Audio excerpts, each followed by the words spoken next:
Today we're prepping some high protein, low calorie turkey taco boats. Let's get cooking.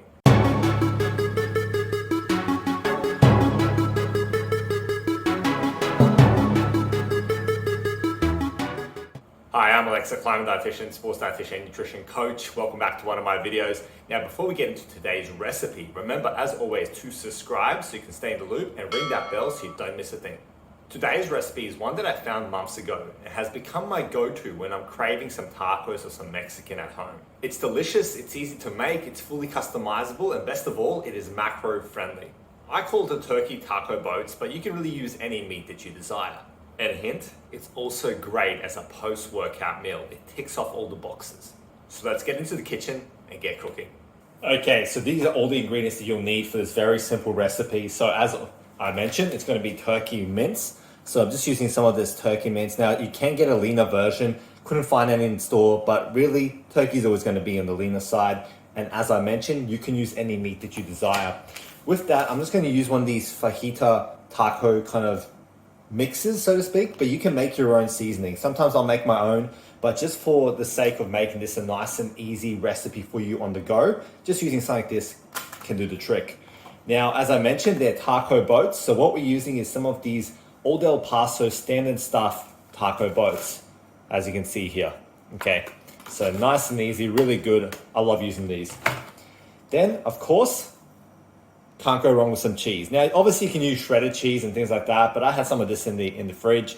There's no point not using it. And if anything, using sliced cheese makes it easier to portion on the go. Red onion, okay? Can't go wrong with red onion on top. And just using some of this low calorie, mild salsa I got from my local supermarket. I really like the taste of this one. Now, if you're not a fan of these packaged kind of salsas, that's perfectly okay. What I do a lot of the time as well is I'll dice up some tomatoes myself, and I might, add some herbs to it as well to make it a bit more flavorful. But if you're just on the go and you want something simple, something like this is still going to be low calorie and it's still going to give you that salsa hit with your taco boats.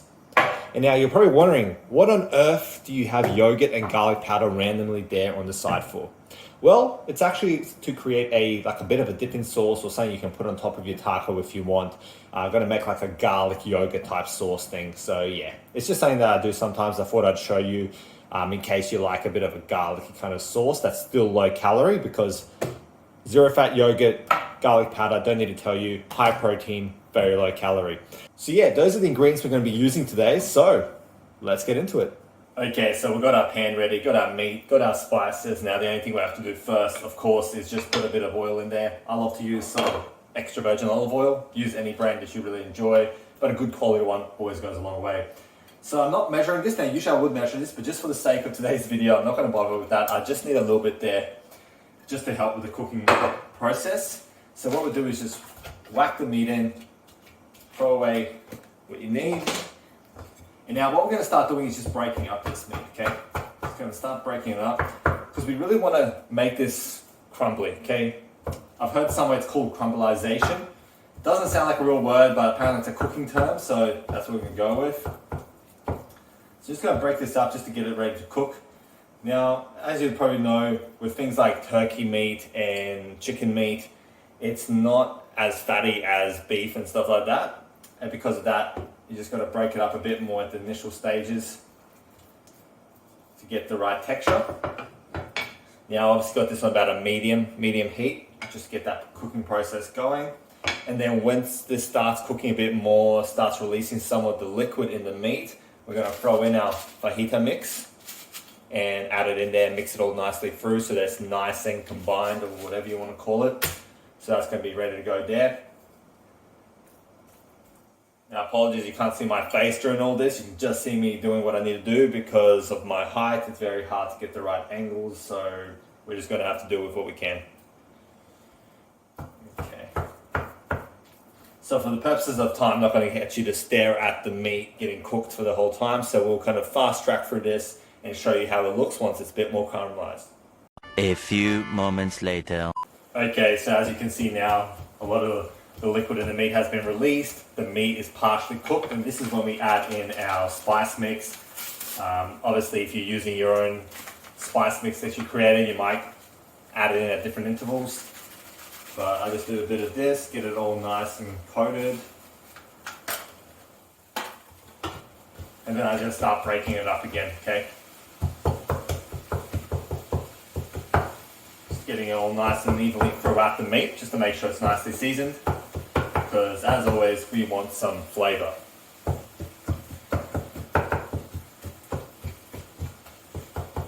Yeah, just use any technique that you want, does not matter at all. As long as the meat's cooked, you got the seasoning all nice and through the meat, you're okay.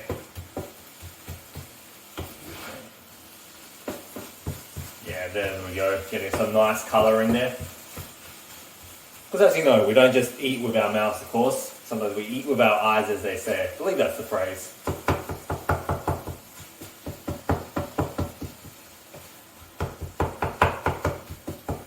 Get it all nice and crumbleize, as they say. Crumbleization.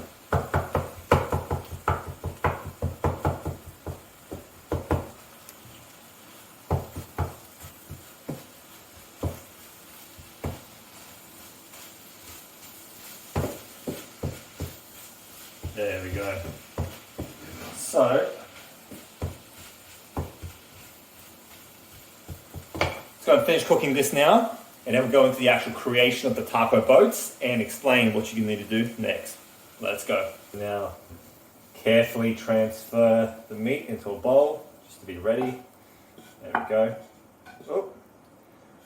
Do not do what I just did and lose some of that protein, okay?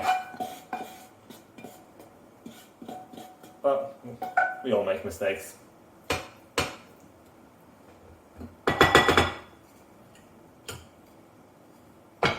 Okay, so now that we've cooked the meat, set it aside. What I've done now is just lined a baking tray with some baking paper, obviously, and just laid 2 of these taco boats. So for today's recipe, we're going with 2 as like a standard meal. So all we got to do now is chop up the onion and get it all ready to go. So different ways that you can do this, different ways you might have been taught. The way I usually do it is I want it nice and diced up, okay? I want it like when you're at like a Mexican restaurant and they give you like a side of chopped up onions that you can kind of add on top of your meal. I want it to be like that. So, to do that, now I'm not a pro chef, so it's just the way I do it.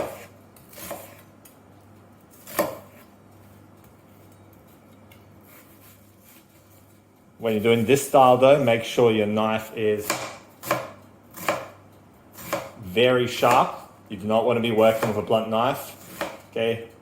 One of the first things you learn is a blunt knife, more likely to cut yourself.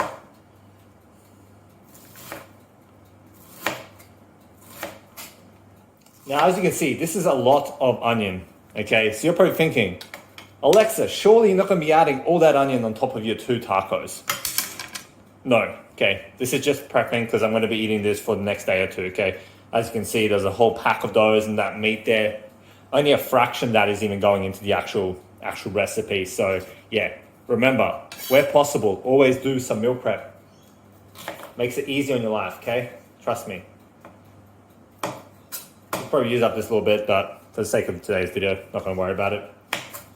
Okay, so as you can see, that's chopped up just the way I would be fine with it. If you want it a bit more fine, obviously do that as well.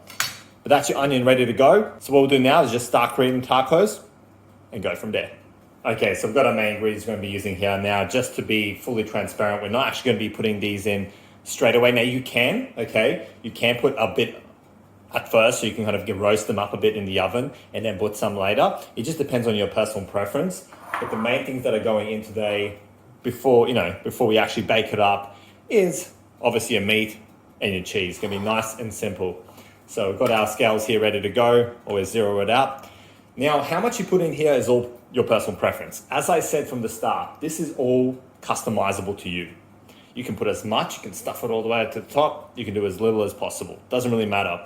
For the sake of today's recipe, I'm going to go about 75 grams per taco, okay? Because then that amounts to about 150 grams of meat all up, which is a solid amount to serve for your meal. Okay, so we've got that zeroed out. So we're just gonna add it to the taco boats, as evenly as we can.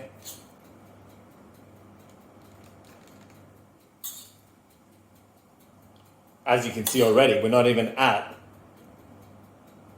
150.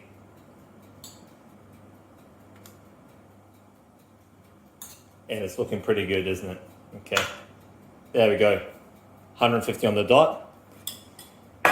Now, as I mentioned before, the cheese that we're using is going to be just sliced cheese. So one slice is about 20 grams, which is how much we want for each taco boat anyway, so it works out well. But obviously you can use a meltable, shredded cheese, whatever you want, mozzarella, doesn't really matter.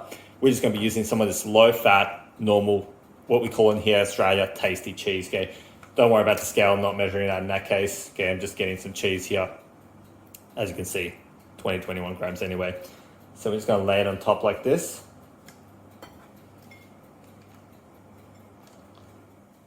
Not to miss any cheese, even a little bit goes in there, okay? No wasting cheese in this house.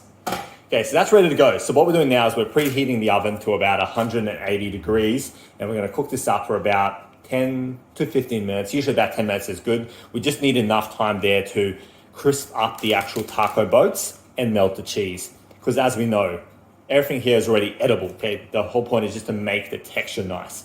Melted cheese, crispy taco boats, delicious food, okay? So let's pop it in the oven.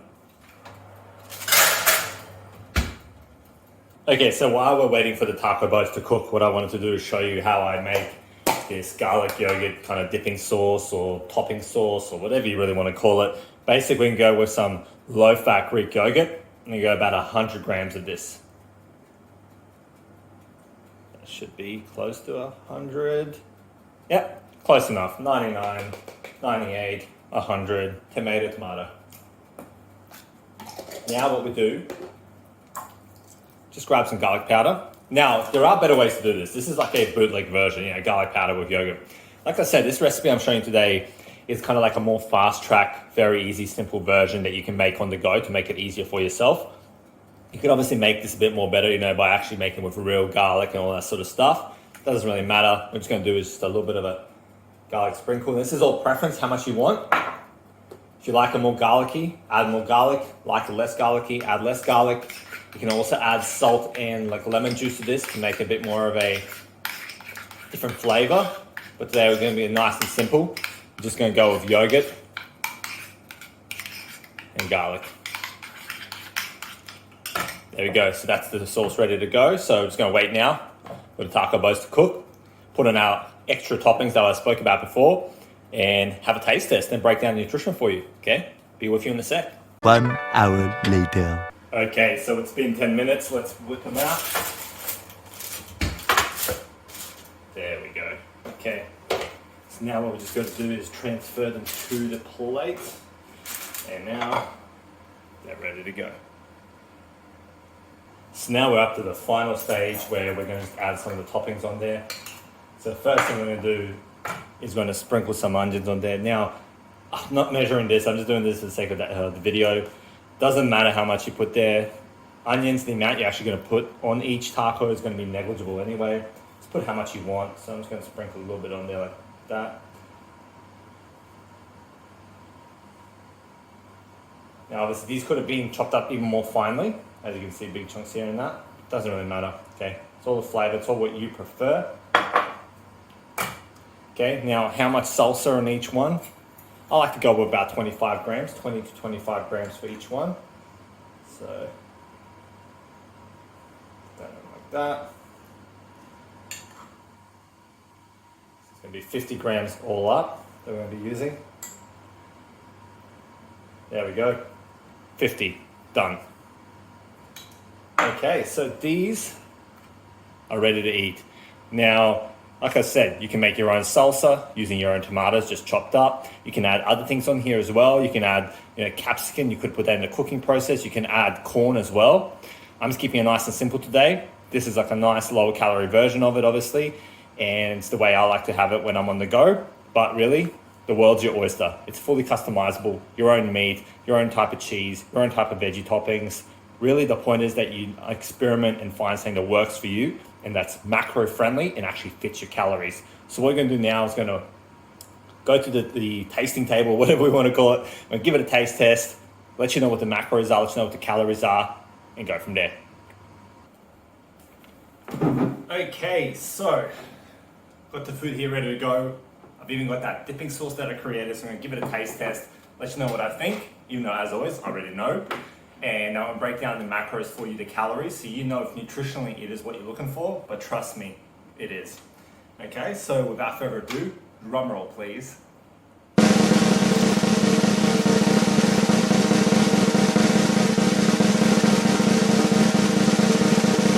taco boats, the perfect texture, not too hard, not soft either, just a nice crispiness. Meat tastes good, the cheese tastes good, the toppings taste good.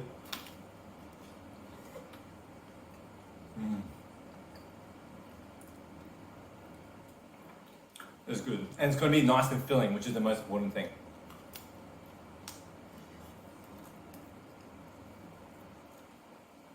Keep in mind that can get a bit messy, so, use your judgment there. So what we're going to do now is going to add some of the sauce on there.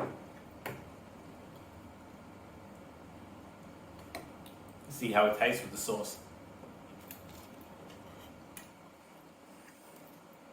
Oh yeah. Add some nice garlicky flavour to it. Yep, as I already knew, great tasting food, great option if you're looking for something that's a bit different to tacos, but still has that taco flavor, the taco feel, or whatever you want to call it. So yeah, definitely a winner in that regard if you're a Mexican fan, especially. Like you saw, there's a whole packet of them. I basically made enough to prepare a few meals, or if you're cooking for a family or for friends, like let's say it's like a movie night, or let's say you're with your teammates after after you guys have played sport, maybe you've won a game and you want to celebrate, you cook these up and just relax and it will fill everyone up. Now you want to know the macros though, of course. So let's see. So for these two, which is I'm considering in one recipe, one kind of meal's worth for two of those, what we're looking at is about 50 to 58 grams of protein. Now, the reason I say 50 to 58 is because it depends on if you're using this yogurt-made garlic sauce type thing, which adds more protein, of course. Just for the actual tacos though, so let's actually stick to just the tacos today. Just the tacos is about 50 grams protein, okay? It's about 40 grams carbs, and it's only about 20 grams of fats, okay? Part of which is from the olive oil that we used. And calorie-wise, it's about 500 calories, okay? For two of these, about 500 calories, 50 grams of protein, 40 grams of carbs, and about 20 grams of fat. You can't go wrong with that. And if you were to use like an even leaner turkey mince, like a turkey breast mince, you will even go a bit lower in calories, you go less in fat, and so on and so forth. But as you can see, even for a post-workout meal, it ticks off the 20 to 30 grams of protein standard. It ticks off the 30 to 40 or more grams of carbs, kind of standard general kind of terms. And it doesn't have too much fat. It's still got about 500 calories, which is definitely normal for a meal. And if you're adding something like this, adds a bit extra, maybe 50 more calories, it's not going to break your bank as long as you account for it. Tastes great, filling, hits the nutrition macros and all that sort of stuff. It's nutritionally balanced as well, and you can fully customize it, okay? It's a win-win. So what I want you to do now is it's your turn, okay? I want you to create yours, post it on socials like Instagram and Facebook, and tag me at the Climate Dietitian, and I want to see your creations. Now, of course, I want you to let me know, what's your favorite Mexican, okay? What's your favorite Mexican dish that you love to kind of eat? Is it tacos? Is it burritos? Is it more traditional, Mexican style? Because obviously we know like burritos and stuff is not traditional necessarily. But what's your favorite kind of way to eat Mexican, okay? This is my go-to when I'm at home. Nice and easy, delicious, can't go wrong. As always, hit the like button if you found this video helpful and you love this recipe. And also subscribe if you haven't already done so you can stay in the loop with some of these recipes that I'm posting. And as always, stay classy. I'll talk to you next time. Have a good one.